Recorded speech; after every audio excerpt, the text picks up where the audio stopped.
We've made a little bit of headway on the Sport Top Heritage Supra. As I said before, Rich was going to work on making the diffuser a little bit more efficient. He not only did that, but he also made it a little bit more OE quality, having the time to think about the things that he wanted to improve off the last one.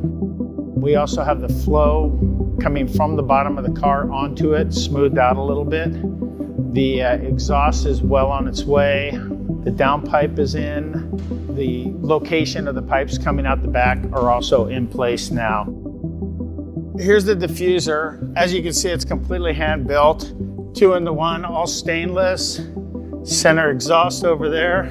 The subtleties is what you'd notice the most if you put both cars by each other.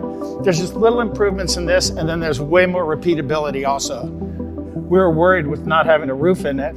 It could fold right here. So we went all the way back to the back of the tub there, all the way up into the engine bay here. From underneath on a lift with all the stock panels in, you shouldn't even be able to know that anything happened here. We've also done a lot of conceptualizing on where to cut the roof. Way more complicated than we thought in the beginning. The day we cut the roof off this thing is the day we can't turn back. So cutting a roof off a car is not uncommon in what we do, but usually we're putting it back stock the way it was. We're not worried about it. Cutting a car and making it something it wasn't is not something that we've done. So it's gonna be very interesting, like I said, to be a part of this, cut the top off and see what happens. I think we're all a little on edge to know what is gonna happen when it happens. We brought the Supra up to the shop yesterday, get it all prepped, get everything ready, because today is kind of a red letter day.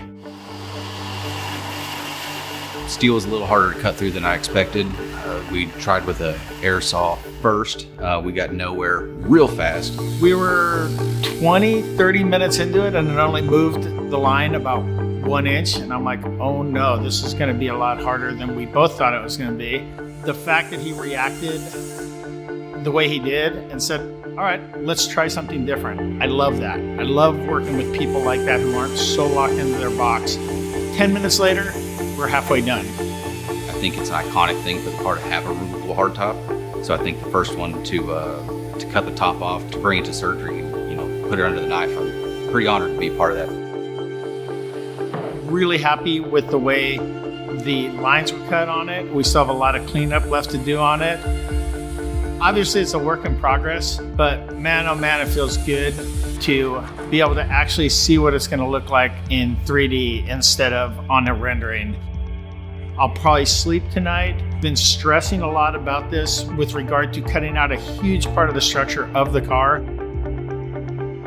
I hope that everybody else loves it as much as I do already.